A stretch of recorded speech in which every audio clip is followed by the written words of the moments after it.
Hello students, last class में हम लोग डिस्कस कर रहे थे relative stabilities of resonating structures. Today we will discuss about the applications of resonance. ठीक है, so if we talk about the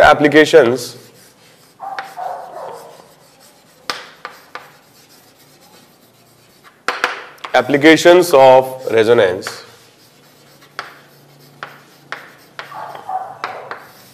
applications of resonance में सबसे इंपॉर्टेंट, सबसे पहले हम लोग डिस्कस करेंगे कंपैरिजन एंड कैलकुलेशन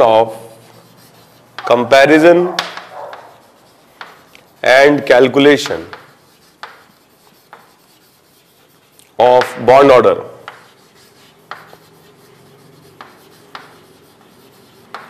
ठीक है, नेक्स्ट आगे हम लोग आने वाले लेक्चर्स में डिस्कस करेंगे plus M and minus M effect, या इसको मीजोमेरिक इफेक्ट भी कहते हैं.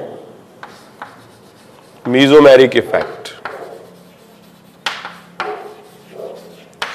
या इसे प्लस आर या माइनस आर भी कहा जाता है. Okay, next we will discuss about the aromaticity of the system. Aromaticity, ठीक है, तो कंपाउंड्स तीन तरीके से क्लासिफाई होते हैं on the basis of their stability: aromatic, non aromatic and anti aromatic. ठीक है, इसे हम समझा सकते हैं on the basis of the concept of resonance. ठीक है, फोर्थ नंबर पर we will discuss about the stabilities of intermediates. Stabilities of intermediates.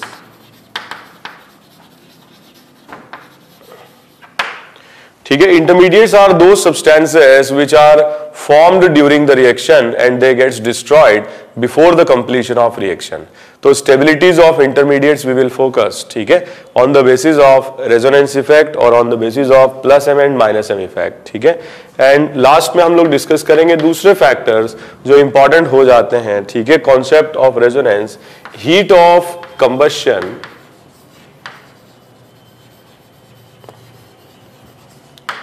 And heat of hydrogenation का comparison. Heat of combustion and heat of hydrogenation का comparison. ठीक है, so apart from that बहुत सारे factors हैं जो resonance से समझाए जा सकते हैं. सबसे पहले आज हम लोग डिस्कस करने जा रहे हैं the comparison and calculation of bond order. Okay, so if we talk about the bond order,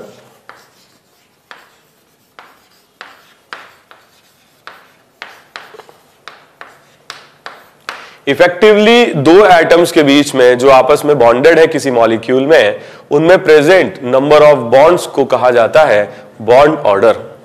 for example, ethane molecule में कार्बन और कार्बन के बीच में जो ये सिंगल बॉन्ड है, इसमें इफेक्टिवली वन बॉन्ड है, तो इसका जो बॉन्ड ऑर्डर होगा ये 1 होगा. Okay, CH2 double bond CH2, carbon carbon के बीच में जो बॉन्ड ऑर्डर होगा ये 2 होगा. ओके, और अगर अपन अल्काइन की बात करें तो effective bond order between carbon carbon will be 3. So bond order is defined as the effective number of bonds present between 2 atoms in a molecule. दो एटम्स जो एक दूसरे से बॉन्डेड हैं, ठीक है, किसी मॉलिक्यूल में, उनमें इफेक्टिव नंबर ऑफ बॉन्ड्स जो होते हैं वो बॉन्ड ऑर्डर कहलाता है. फॉर एग्जाम्पल, साइक्लोहेक्सीन और साइक्लोहेक्सेन. तो यहां पर अगर अपन देखें अल्फा, जो बॉन्ड ऑर्डर है that will be 2, and beta में carbon carbon bond order is 1. Okay, तो जैसे बॉन्ड ऑर्डर बढ़ता है, ठीक है, तो क्या होगा, बॉन्ड ऑर्डर के बढ़ने से हाइब्रिडेशन स्टेट चेंज होता है, और हाइब्रिडेशन स्टेट मान लीजिए यहां पर sp3 sp3 है तो यहां sp2 sp2 है, और जैसे हाइब्रिडेशन स्टेट sp3 से sp2 होता है, परसेंटेज s कैरेक्टर बढ़ता है, और परसेंटेज s कैरेक्टर के बढ़ने से क्या होगा, बॉन्ड लेंथ कम हो जाएगा, क्योंकि परसेंटेज s कैरेक्टर बढ़ने से electrons will be more closer to the nucleus. ठीक है, तो हम ये बोल सकते हैं कि जो बॉन्ड ऑर्डर है that is inversely proportional to bond length. तो अगर आपसे ऑर्डर बॉन्ड लेंथ का पूछा जाए तो that will be the reverse order of bond order. ठीक है, दूसरी बात, जितने ज्यादा बॉन्ड्स होंगे दो एटम्स के बीच में, उतनी ज्यादा एनर्जी देनी पड़ेगी तोड़ने के लिए. ठीक है, the amount of energy required to break the bond between two atoms will be high when the bond order is higher. ठीक है, सो अगर हम ये बोल सकते हैं कि bond order is also directly proportional to bond energy. So bond energy is basically the amount of energy required to break 1 mole of bond, और वो बढ़ेगा अगर बॉन्ड ऑर्डर बढ़ेगा। ठीक है, तो अगर आपसे क्वेश्चन पूछा जाए bond order, so it is inversely proportional to bond length and bond order is also directly proportional to bond energy, या बॉन्ड स्टेबिलिटी भी कह सकते हैं। ठीक है, so bond energy is directly proportional to what, bond stability. जितना stable bond होगा, ठीक है, उतनी ज्यादा एनर्जी देनी पड़ेगी बॉन्ड को तोड़ने के लिए। ठीक है, तो bond stability is directly proportional to bond energy, right. तो हम ये बोल सकते हैं कि अगर हम रेजोनेंस की बात नहीं करें, ऐसे मॉलिक्यूल्स में जिनमें रेजोनेंस नहीं है, तो जो बॉन्ड ऑर्डर की वैल्यू है इंटीग्रल होती है, इंटीजर वैल्यूज होती है, और ये वैल्यू होती है 1, 2 या 3। ओके, लेकिन उन मॉलिक्यूल्स में जिनमें रेजोनेंस नहीं है, या उन आयंस में जिनमें रेजोनेंस नहीं है। लेकिन अगर किसी मॉलिक्यूल या आयन में रेजोनेंस होता है, तो ऐसे केस में जो बॉन्ड ऑर्डर की वैल्यूज है वो फ्रैक्शनल आती हैं, और यही चीज हम एक एक करके अभी डिस्कस करेंगे। ठीक है, तो जैसे कि हमने बात करी, सिंगल बॉन्ड अगर है तो बॉन्ड ऑर्डर 1 है, डबल है तो बॉन्ड ऑर्डर 2 है, और अगर ट्रिपल बॉन्ड है तो बॉन्ड ऑर्डर 3 है। ठीक है, और बॉन्ड ऑर्डर की जो वैल्यू है वो बॉन्ड लेंथ के इनवर्सली प्रोपोर्शनल है, और बॉन्ड एनर्जी के, बॉन्ड ऑर्डर की वैल्यू बॉन्ड एनर्जी के डायरेक्टली प्रोपोर्शनल है, and bond energy is directly proportional to bond stability. जितना स्टेबल बॉन्ड होगा उतनी ज्यादा एनर्जी देनी पड़ेगी बॉन्ड को तोड़ने के लिए। ओके ओके, तो सबसे पहले हम देखते हैं कि बॉन्ड ऑर्डर को कैसे कैलकुलेट या कंपेयर किया जा सकता है उन स्ट्रक्चर्स में जिनमें रेजोनेंस होता है। ठीक है, तो सबसे पहले हम उन स्ट्रक्चर्स की बात करते हैं जिनमें रेजोनेंस है, और ऐसे स्ट्रक्चर्स दो तरीके से क्लासिफाई होते हैं, equally contributing and unequally contributing. So सबसे पहले हम डिस्कस करते हैं ऐसे रेजोनेटिंग स्ट्रक्चर्स जो इक्वली कंट्रीब्यूटिंग हैं या आइडेंटिकल हैं। तो फॉर्मेट आयन से स्टार्ट करते हैं। फॉर्मेट आयन में इन दोनों रेजोनेटिंग स्ट्रक्चर्स में बॉन्ड ऑर्डर CO का हमें अगर कैलकुलेट करना है, ध्यान दीजिए, हम जब भी बॉन्ड ऑर्डर कैलकुलेट करेंगे, इस पर्टिकुलर केस में CO की बात कर रहे हैं, तो हम निकालते हैं summation of total bonds between two atoms, summation of total bonds between two atoms upon summation of resonating structures. For example, इनमें दो रेजोनेटिंग स्ट्रक्चर्स हैं, तो हम फिक्स कर लेते हैं एटम्स को। तो 1-2 एटम, ठीक है, CO बॉन्ड के बीच में टोटल नंबर ऑफ बॉन्ड्स पहले स्ट्रक्चर में 2 हैं और दूसरे स्ट्रक्चर में 1 है, और total number of resonating structures 2 है, तो बॉन्ड ऑर्डर की जो वैल्यू है ये हो जाएगी 1.5। ठीक है, सो it is a fractional value. ठीक है, जो बॉन्ड ऑर्डर होगा that will be on the basis of the actual structure, और एक्चुअल स्ट्रक्चर क्या होता है, रेजोनेंस हाइब्रिड होता है। तो रेजोनेंस हाइब्रिड जो एक्चुअल स्ट्रक्चर है उसमें जो बॉन्ड लेंथ CO की आती है वो 1 और 2 के बीच में आती है। ठीक है, और इसीलिए बॉन्ड ऑर्डर हम बात कर रहे हैं फ्रैक्शनल होगा। ठीक है, जैसे for example if we talk about carbonate ion, तो कार्बोनेट आयन के लिए अगर हम बॉन्ड ऑर्डर CO कैलकुलेट करते हैं, ठीक है, तो इस तरीके से 3 रेजोनेटिंग स्ट्रक्चर्स हम लोगों को यहां पर मिलेंगे। ऑल 3 आर आइडेंटिकल, और बॉन्ड ऑर्डर हम कैलकुलेट करते हैं तो हम 2 एटम्स को फिक्स कर लेते हैं। टोटल नंबर ऑफ बॉन्ड्स कितने हो जाएंगे, 2 + 1 + 1, टोटल RS हो जाएंगे 3, and the bond order value will B 4/3। Okay, अगर हम बात करते हैं इस तरीके के कैटायन की, ठीक है, आगे हम आने वाले लेक्चर्स में डिस्कस करेंगे। ये एक एरोमेटिक आयन है, इसके भी 3 इक्वली कंट्रीब्यूटिंग रेजोनेटिंग स्ट्रक्चर्स बन सकते हैं। And if we talk about the bond order between carbon and carbon, तो बॉन्ड ऑर्डर की जो वैल्यू होगी वो हो जाएगी, टोटल नंबर ऑफ बॉन्ड्स कितने हैं, 2 + 1 + 1, total number of resonating structures 3 है, तो बॉन्ड ऑर्डर की वैल्यू हो जाएगी 4/3। ठीक है, ऐसे ही हम बात करते हैं सल्फोनिक एसिड की।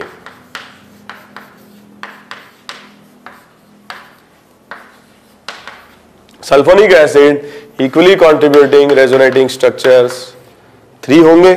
और अगर हम बॉन्ड ऑर्डर कैलकुलेट करते हैं SK और O के बीच में, तो जो बॉन्ड ऑर्डर की वैल्यू होगी दैट विल बी, हमने इन दोनों को फिक्स कर लिया, ओके और इन दोनों को फिक्स करने से टोटल बॉन्ड्स हो गए 2 + 1 + 2 upon 3 total number of RS, so value will B 5/3। Okay तो ये एक तरीका है बॉन्ड ऑर्डर को कैलकुलेट करने का, ठीक है। But this calculation is based on the assumption that all the resonating structures have identical stability, ये सेम स्ट्रक्चर्स हैं और इनका कंट्रीब्यूशन हाइब्रिड में बराबर बराबर है, तभी हम कैलकुलेट कर सकते हैं। मगर ये फॉर्मूला एप्लीकेबल नहीं है उन रेजोनेटिंग स्ट्रक्चर्स के लिए जिनमें इक्वल कंट्रीब्यूशन नहीं होता है या नॉन आइडेंटिकल या अनइक्वली कंट्रीब्यूटिंग स्ट्रक्चर्स होते हैं, ठीक है।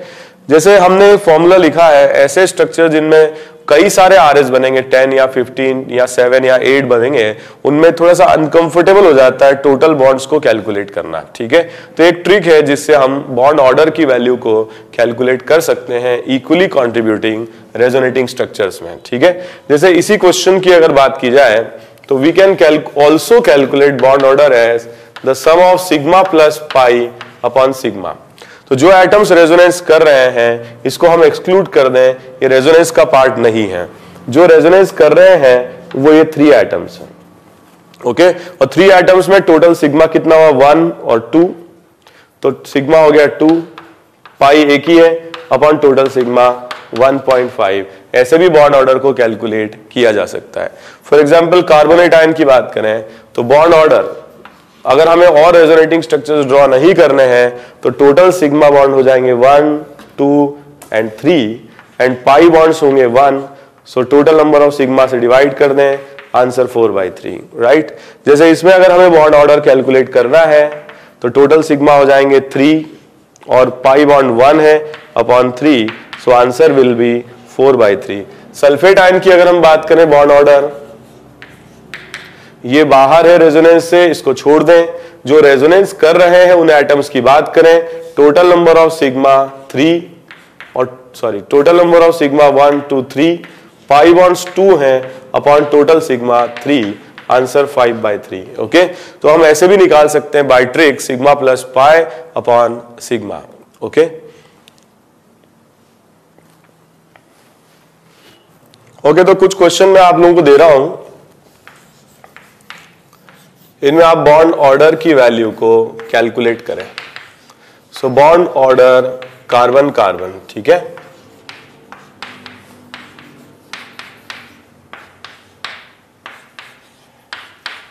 Bond order chlorine and oxygen calculate करें।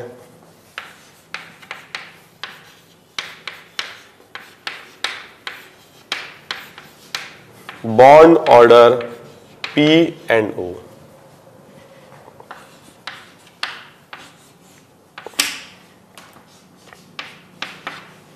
Bond order carbon carbon,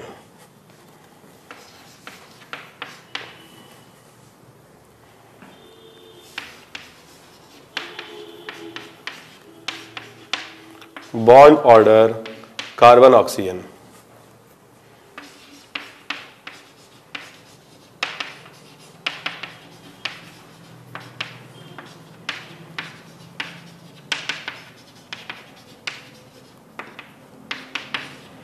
bond order carbon nitrogen.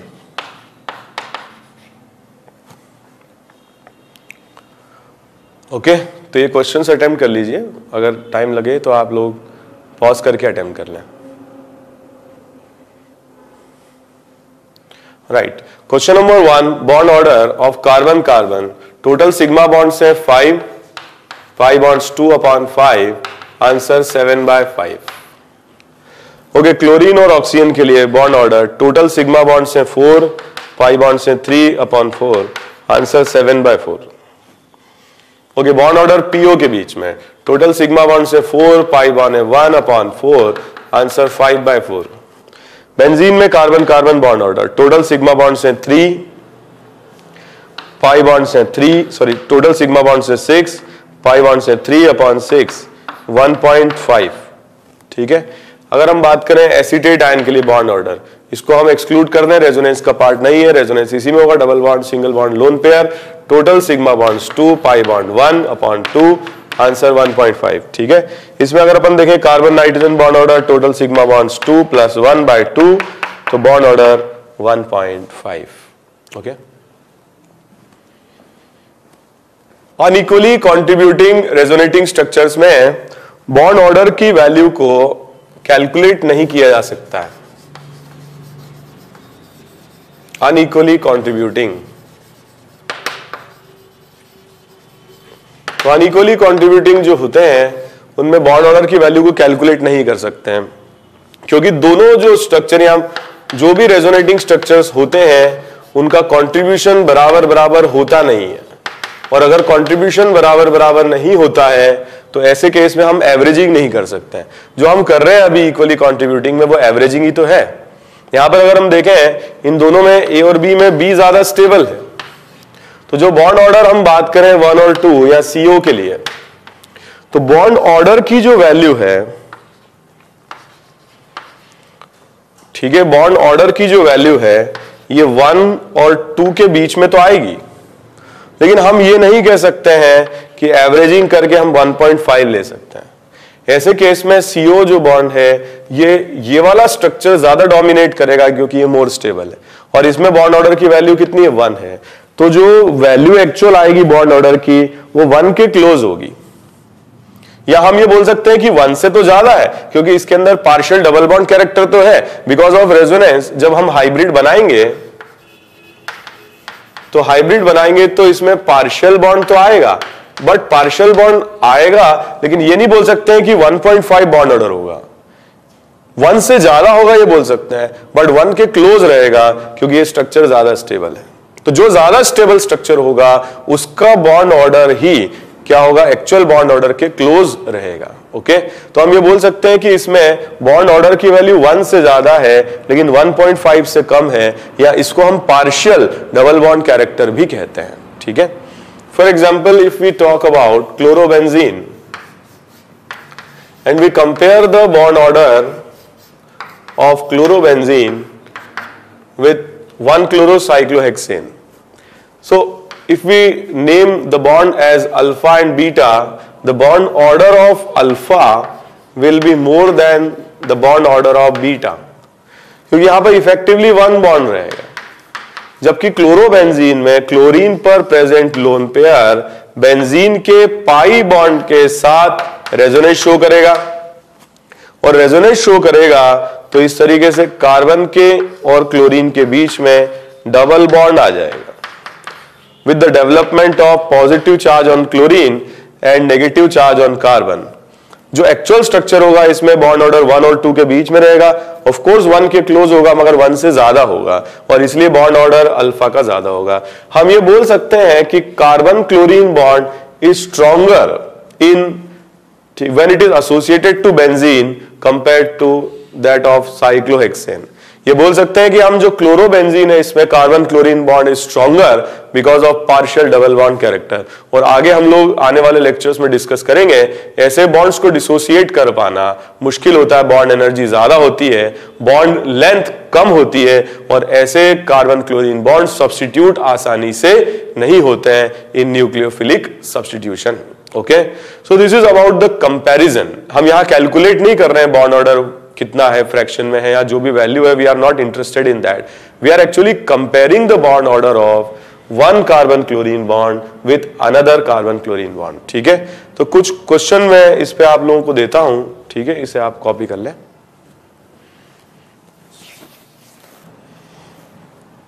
Okay, ये क्वेश्चंस करें। तो आपको कंपेयर करना है जो बॉन्ड्स में नेम कर रहा हूं इनके बॉन्ड ऑर्डर को।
ओके, क्वेश्चन नंबर 1 देखिए। क्वेश्चन नंबर 1 में यहां पर अल्फा जो है इसका बॉन्ड ऑर्डर बीटा से ज्यादा होगा, क्योंकि बीटा में सी और ओ के बीच में सिंगल बॉन्ड रहेगा, जबकि अल्फा में पार्शियल डबल बॉन्ड कैरेक्टर होगा due to the presence of this pi bond.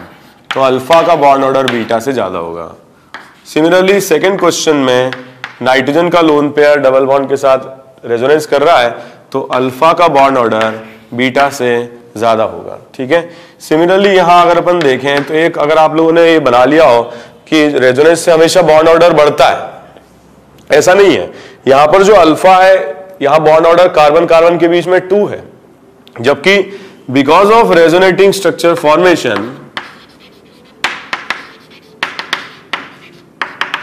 क्या होगा, यहां पर डबल बॉन्ड से रेजोनेटिंग स्ट्रक्चर सिंगल बॉन्ड बना रहा है, और सिंगल बॉन्ड बना रहा है मतलब एवरेज में बॉन्ड ऑर्डर 2 से कम आएगा, और अगर 2 से कम आएगा तो बॉन्ड ऑर्डर अल्फा का ज्यादा होगा बीटा से। तो बिकॉज ऑफ रेजोनेंस यहां पर बॉन्ड ऑर्डर की वैल्यू 2 से कम हो रही है, और 2 से कम हो रही है तो क्या होगा, डिक्रीज कर रहा है। यहां अगर हम देखें बॉन्ड ऑर्डर, इसके लिए 1 रहेगा, इसके लिए 2 रहेगा, एंड बिकॉज ऑफ रेजोनेंस ये पाई बॉन्ड दूसरे पाई बॉन्ड के साथ रेजोनेंस करेगा। हमारा केस 4 टाइप है, double bond single bond double bond, इससे यहां पर पार्शियल डबल बॉन्ड कैरेक्टर आएगा। तो बॉन्ड ऑर्डर की वैल्यू सबसे ज्यादा होगी बीटा की, और सबसे कम होगी अल्फा की, और गामा की इन बिटवीन आएगी। ठीक है। According to that bond energy, bond stability, bond length का हम कंपैरिजन कर सकते हैं। Bond length is inversely proportional to bond order, तो जो बॉन्ड ऑर्डर का ऑर्डर होगा वो बॉन्ड लेंथ का क्या होगा, उल्टा हो जाएगा। ठीक है। क्वेश्चन नंबर 5, यहां पर हम देखें बॉन्ड ऑर्डर की वैल्यू गामा के लिए सबसे कम आएगी क्योंकि परफेक्ट सिंगल है, यहां पर अल्फा के लिए ज्यादा आएगी क्योंकि परफेक्ट डबल बॉन्ड है, और बीटा की इन बिटवीन आएगी क्योंकि यहां पर डबल बॉन्ड रेजोनेंस से पार्शियल डबल बॉन्ड कैरेक्टर रहेगा। सिमिलरली यहां इन दोनों के बीच में हमें कंपेयर करना था, तो बॉन्ड ऑर्डर की वैल्यू अल्फा के लिए ज्यादा आएगी बीटा से, क्योंकि यहां परफेक्ट डबल बॉन्ड रहेगा, जबकि यहां पर ऑक्सीजन के लोन पेयर के साथ रेजोनेंस की वजह से क्या होगा, सिंगल बॉन्ड कैरेक्टर आ जाएगा कार्बन कार्बन में। ओके, और सिंगल बॉन्ड कैरेक्टर आएगा तो इस तरीके से हम लिख सकते हैं बीटा की बॉन्ड ऑर्डर अल्फा से कम हो जाएगी। सिमिलरली यहां अगर हम कंपेयर करें बॉन्ड ऑर्डर, तो अल्फा में परफेक्ट डबल बॉन्ड है, जबकि यहां पर कार्बन कार्बन बॉन्ड में सिंगल बॉन्ड कैरेक्टर आएगा बिकॉज ऑफ रेजोनेंस, तो अल्फा का बॉन्ड ऑर्डर ज्यादा होगा किससे, बीटा से। ओके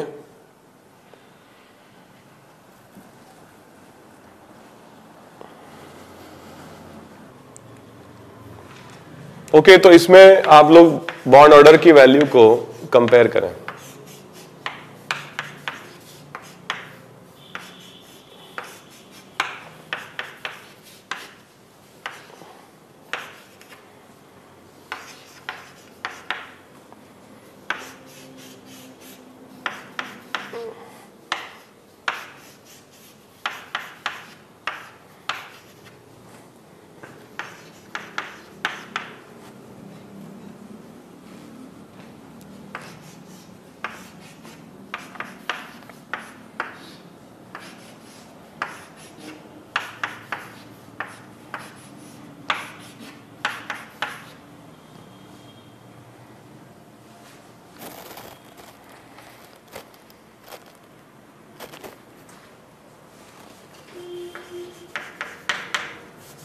ओके, क्वेश्चन नंबर 8 हम बात करें तो अल्फा का बॉन्ड ऑर्डर, जैसे यहां अपन देखें तो ये जो डबल बॉन्ड है इसके साथ रेजोनेंस नहीं कर रहा है, तो बीटा में जो बॉन्ड ऑर्डर होगा वो 2 रहेगा, और अल्फा में जो बॉन्ड ऑर्डर होगा वो 1 और 2 के बीच में आएगा बिकॉज ऑफ रेजोनेंस, और इसलिए bond order because of resonance alpha में सिंगल बॉन्ड कैरेक्टर आएगा, या रेजोनेटिंग स्ट्रक्चर में सी और ओ के बीच में सिंगल बॉन्ड रहेगा, अल्फा का बॉन्ड ऑर्डर बीटा से कम होगा।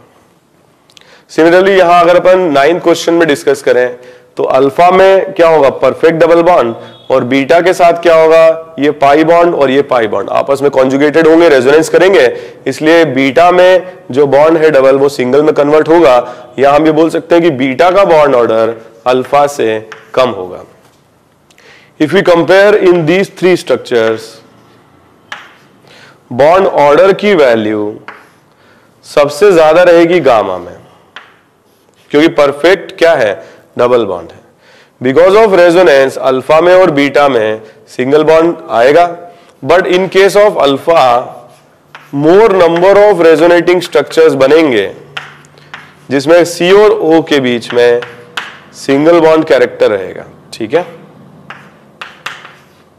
सो इन केस ऑफ अल्फा एक ये सिंगल बॉन्ड, एक ये सिंगल बॉन्ड आएगा, बट बीटा के केस में एक पाई बॉन्ड कम है, और क्योंकि पाई बॉन्ड कम है तो एक ही रेजोनेटिंग स्ट्रक्चर आएगा जिसमें सिंगल बॉन्ड होगा।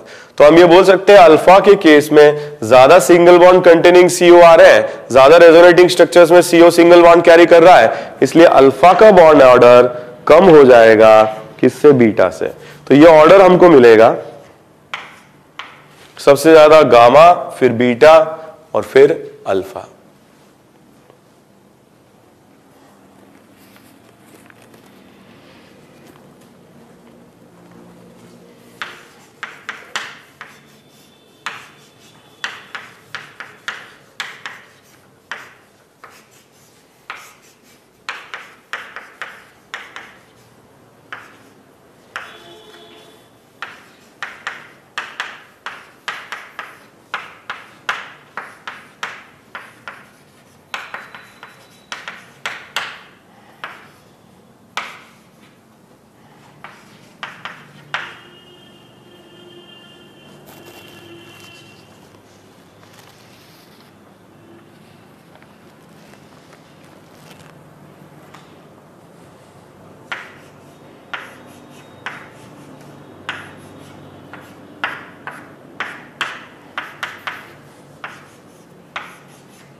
ओके, तो हम बात करते हैं इसमें यहां पर बीटा जो है सीओ के बीच में बॉन्ड, ये डबल बॉन्ड कैरेक्टर है, ठीक है। सॉरी, इसमें क्या होगा, परफेक्ट डबल बॉन्ड होगा, और अल्फा में क्या होगा, सिंगल बॉन्ड में कन्वर्ट होगा। हम ये बोल सकते हैं कि double bond will convert into single bond, तो एवरेज 2 से कम आएगा। यह बोल सकते हैं हम कि जो बॉन्ड ऑर्डर है ये अल्फा का कम होगा बीटा से, because it is perfect 2 and this is 1 और 2 के बीच में आएगा। ऑफ कोर्स 2 के क्लोज होगा क्योंकि ये ज्यादा स्टेबल स्ट्रक्चर है, बट देन बीटा का बॉन्ड ऑर्डर अल्फा से ज्यादा आएगा। यहां पे अगर अपन बात करें, जो बॉन्ड ऑर्डर है इसकी एग्जैक्ट वैल्यू निकाली जा सकती है because it is identical, equally contributing.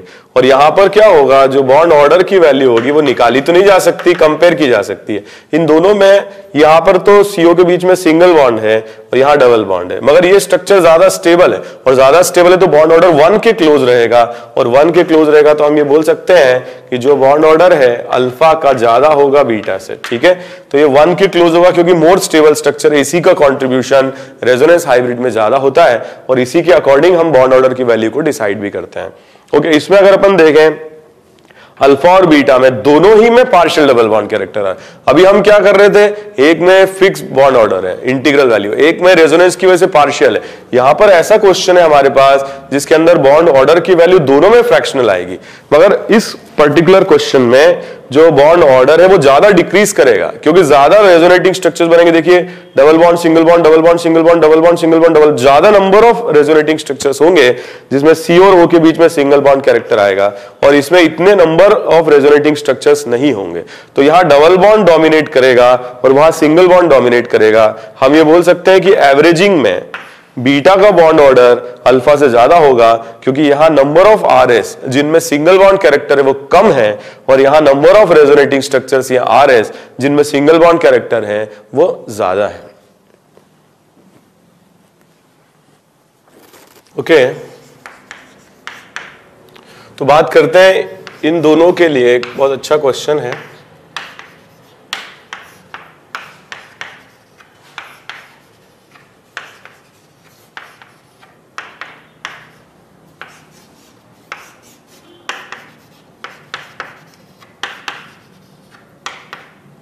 Okay, तो इन दोनों में अगर हमको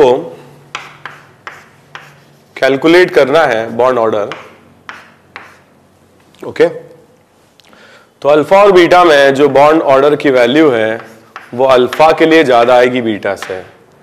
ऐसा इसलिए होगा क्योंकि ये दोनों एक दूसरे के क्या करेंगे, रिपेल करेंगे, और रिपेल करने से अपने प्लेन से घूम जाते हैं। ठीक है, मतलब ये जो मिथाइल ग्रुप दोनों है इनका प्लेन बेंजीन का प्लेन है और इन मिथाइल ग्रुप्स का प्लेन हो जाता है इसके परपेंडिकुलर, और परपेंडिकुलर जाने से जो रिपल्शन है वो कम हो जाता है। और अगर ये परपेंडिकुलर चले जाते हैं एक ऐसे आउट ऑफ प्लेन एक इन द प्लेन, तो ये जो लोन पेयर है ये अब बेंजीन के साथ, जो बेंजीन में प्रेजेंट p ऑर्बिटल्स है इनके साथ पैरेलल नहीं रहेगा, और अगर ये p ऑर्बिटल पैरेलल नहीं रहेगा तो रेजोनेंस नहीं कर पाएगा। कॉन्जुगेटेड सिस्टम वही होते हैं जिनमें p ऑर्बिटल्स पैरेलल होते हैं, और अगर रेजोनेंस नहीं कर पाएगा तो ये लोकेलाइज लोन पेयर होगा, और लोकेलाइज लोन पेयर होने के कारण यहां पर कोई डबल बॉन्ड कैरेक्टर एग्जिस्ट नहीं करेगा, ठीक है। और डबल बॉन्ड कैरेक्टर एग्जिस्ट नहीं करेगा तो ये सिंगल बॉन्ड होने की वजह से बॉन्ड ऑर्डर की value, I am sorry, beta की ज्यादा आएगी, क्योंकि बीटा में लोन पेयर और पाई बॉन्ड एक साथ रेजोनेंस करेंगे, ठीक है। तो बॉन्ड लेंथ ज्यादा आएगी किसकी, अल्फा की, और बॉन्ड ऑर्डर ज्यादा आएगा किसका, बीटा का। ओके, एक और क्वेश्चन देखते हैं।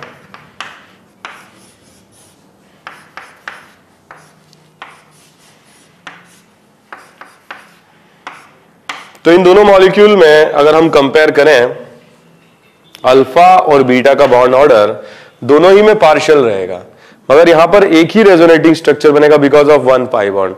यहां दो पाई बॉन्ड्स होंगे तो ज्यादा रेजोनेटिंग स्ट्रक्चर्स बनेंगे जिसमें सी और ओ के बीच में सिंगल बॉन्ड कैरेक्टर रहेगा। तो जो बॉन्ड ऑर्डर की वैल्यू है वो अल्फा के लिए ज्यादा आएगी because less number of single bond containing resonating structure, और यहां पर मोर number of single bond containing resonating structures होंगे, इसलिए बॉन्ड ऑर्डर इसका कम हो जाएगा, ठीक है। लास्ट क्वेश्चन,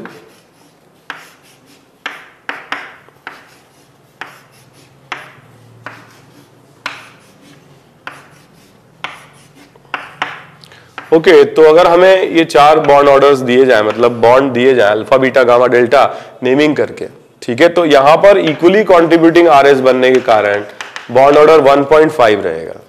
यहां पर हम बोल सकते हैं कि जो बॉन्ड ऑर्डर है 2 रहेगा, यहां हम बोल सकते हैं कि बॉन्ड ऑर्डर 1 रहेगा, लेकिन यहां हम बॉन्ड ऑर्डर की वैल्यू को कैलकुलेट नहीं कर सकते। हम ये बोल सकते हैं कि बॉन्ड ऑर्डर की वैल्यू 1 और 2 के बीच में रहेगी, मगर this bond order value will be more closer to 1 because ये जो स्ट्रक्चर है मोर स्टेबल है, और जो इसका आरएस हम बनाएंगे बिकॉज ऑफ चार्ज सेपरेशन, जो आरएस हम बनाएंगे इसमें चार्ज सेपरेशन रहेगा, जिससे कि यहां पर जो लेस स्टेबल रेजोनेटिंग स्ट्रक्चर बनेगा जिसमें डबल बॉन्ड कैरेक्टर है, तो मोर स्टेबल के अंदर सिंगल बॉन्ड कैरेक्टर है, और सिंगल बॉन्ड कैरेक्टर होने के कारण बॉन्ड ऑर्डर 1 के क्लोज रहेगा। तो if we talk about the bond order value, सबसे ज्यादा होगा बीटा, फिर होगा अल्फा, फिर होगा delta. It will be close to 1 but fractionally more than 1, 1.1 something like that, okay, and gamma, तो इसका क्या होगा exact 1, इसका क्या होगा, इसका 1.5, इसका क्या होगा 2, and this will be slightly more than 1। इसी को हम कहते हैं partial double bond character। तो हमने कंपैरिजन किया डबल बॉन्ड कैरेक्टर का या बॉन्ड ऑर्डर का on the basis of relative stabilities of resonating structures, और अब हमने कुछ ऐसे मॉलिक्यूल भी देखे थे जो आइडेंटिकल या इक्वली कंट्रीब्यूटिंग होते हैं जिनमें हमने बॉन्ड ऑर्डर की वैल्यू को एग्जैक्टली कैलकुलेट किया था, ठीक है। तो बॉन्ड ऑर्डर और बॉन्ड लेंथ के लिए we will discuss few more questions, assignments में हम लोग करेंगे, ठीक है। और आप लोग क्या है, जहां पे भी क्वेश्चन आपको बॉन्ड ऑर्डर या बॉन्ड लेंथ की कंपैरिजन के लिए मिले, आप लोग इसे खुद से भी ट्राई कर सकते हैं।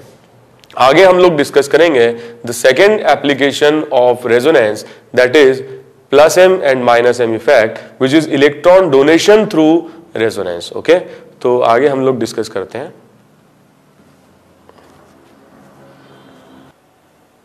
ओके, तो नेक्स्ट एप्लीकेशन हम लोग डिस्कस करते हैं रेजोनेंस की, and this application is plus m and minus m effect, ठीक है, या इसे मीजोमेरिक इफेक्ट भी कहा जाता है।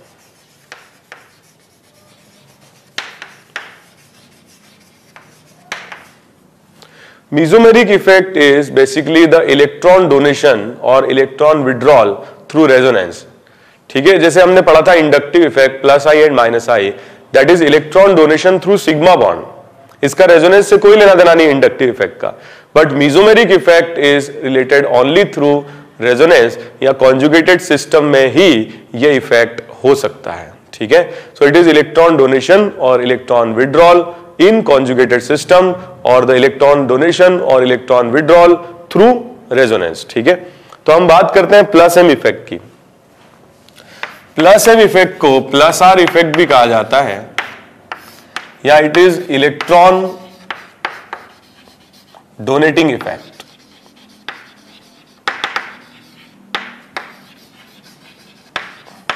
ठीक है, इलेक्ट्रॉन डोनेटिंग इफेक्ट बहुत सिंपल एग्जांपल से हम कंसीडर करते हैं।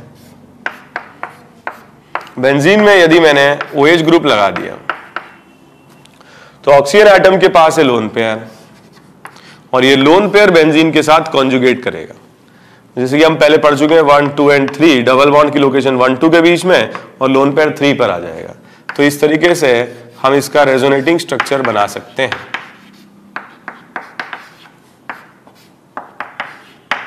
इस रेजोनेटिंग स्ट्रक्चर में जो O के लोन पेयर हैं वो कार्बन पर आ गए, कौन सी पोजीशन पर? ऑर्थो पर, और ये ऑर्थो पोजीशन से माइग्रेट करके पैरा पे चले जाएंगे।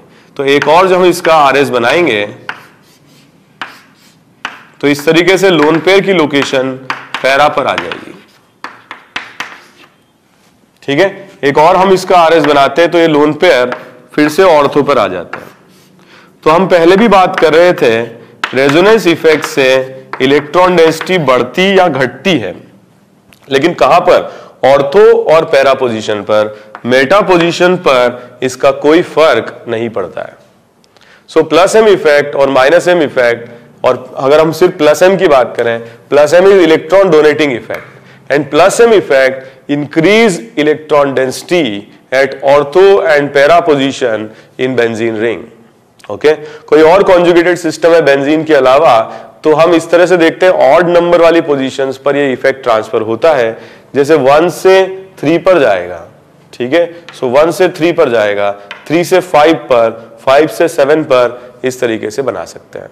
तो ऐसे कौन से ग्रुप्स हैं, कौन कौन से ग्रुप्स हैं जो प्लस एम इफेक्ट शो कर सकते हैं? ठीक है, ऐसे ग्रुप्स जिनमें पहले एटम पर लोन पेयर होगा, एक या एक से ज्यादा भी हो सकते हैं, वो सारे groups plus M effect show कर सकते हैं। ठीक है, जैसे फॉर एग्जांपल हमने डिस्कशन स्टार्ट किया विथ OH, ये प्लस एम इफेक्ट शो कर सकता है। NH2 group plus M effect show कर सकता है। OCH3 group plus M effect show कर सकता है। SH group plus M effect show कर सकता है। SCH3 ग्रुप, ठीक है, CH3 group, CH3 group plus M effect show नहीं कर सकता है क्योंकि कार्बन पर कोई लोन पेयर अवेलेबल नहीं है। CH2 नेगेटिव शो कर सकता है because of lone pair. CH2 positive, ठीक है, प्लस एम इफेक्ट शो नहीं कर सकता है। ठीक है, जैसे फॉर एग्जांपल सारे हैलोजन ग्रुप्स, ऑल्दो इनका प्लस एम इफेक्ट वीक रहता है -I इफेक्ट से, but still all of the halogen groups can show plus M effect. एक अगर कार्बन एटम है जिस पर इनके दोनों इफेक्ट अप्लाई हो रहे हैं, -I भी और प्लस एम भी, तो डोमिनेट करता है -I। ठीक है, they are net withdrawing groups, but all the halogen groups because of the presence of lone pair they can show plus M effect. What is plus M? Electron donation through resonance. Benzene पर अगर लगेगा तो कहां लगेगा? Ortho para पर। ठीक है, और भी ग्रुप्स हैं जो प्लस एम इफेक्ट शो कर सकते हैं। अगर अपन बात करें OC double bond OCH3 plus M effect show कर सकता है। C double bond OCH3 plus M effect show नहीं कर सकता है। ठीक है, अगर अपन बात करें NR2 it will show plus M effect. ठीक है, लेकिन NR3 प्लस लोन पेयर की अवेलेबिलिटी नहीं है, ये प्लस एम इफेक्ट शो नहीं करेगा। ठीक है, for example if we talk about NH double bond CH3 it can show plus M effect, and if we talk about C double bond O NH CH3 तो ये plus M effect show नहीं करेगा। ठीक है, okay, ऐसा ही एक और effect है -M या, ठीक है, -M या -R इफेक्ट। इसे हम कहते हैं electron withdrawing effect. Electron withdrawing effect. Okay, तो इलेक्ट्रॉन विड्रॉइंग इफेक्ट ऐसे कॉम्बिनेशन ऑफ एटम शो कर सकते हैं जिसमें x डबल बॉन्ड y हो और y की इलेक्ट्रोनेगेटिविटी x से ज्यादा हो, या x ट्रिपल बॉन्ड y हो जिसमें y की इलेक्ट्रोनेगेटिविटी x से ज्यादा हो, या फिर ऐसा कोई एटम हो जिसके पास वेकेंट ऑर्बिटल हो, पहला एटम, ये भी माइनस m इफेक्ट शो कर सकते हैं। For example if we talk about benzene से हमने एसोसिएट किया NO2, तो यहां पर देखें this is x double bond y और y is more electronegative than x। भाई n डबल बॉन्ड O है, O की इलेक्ट्रोनेगेटिविटी n से ज्यादा है, तो ये माइनस m इफेक्ट शो कर सकता है। माइनस m इफेक्ट का मतलब होता है इलेक्ट्रॉन विड्रॉल, तो ये पाई बॉन्ड O में कन्वर्ट होगा और ये पाई बॉन्ड इधर कन्वर्ट होगा। ये इसी तरह से हम रेजोनेटिंग स्ट्रक्चर बना सकते हैं। तो रेजोनेटिंग स्ट्रक्चर में जो ऑर्थो पोजीशन पर प्रेजेंट कार्बन है, इस पर आ जाएगा पॉजिटिव चार्ज। ठीक है, ये चार्ज माइग्रेट करके पैरा पे चला जाएगा। तो हम बात कर रहे थे जो भी रेजोनेंस इफेक्ट का ट्रांसफर है बेंजीन में ऑर्थो पैरा पर होता है। ठीक है, तो यहां भी हम देख रहे हैं यहां पर इलेक्ट्रॉन डोनेट नहीं हो रहे हैं, कार्ब एनायन डेवलप नहीं हो रहा है, कार्ब कैटायन हो रहा है। कौन सी पोजीशन पर? ऑर्थो और पैरा पर। ठीक है, तो इस तरह के groups x double bond y, y more electronegative than x, they can show minus m effect. ठीक है, तो NO2 will be a minus m group, C double bond OH, X Y Y more electronegative, minus m group, C double bond OH, ठीक है, O is more electronegative than carbon, minus m effect show करेगा।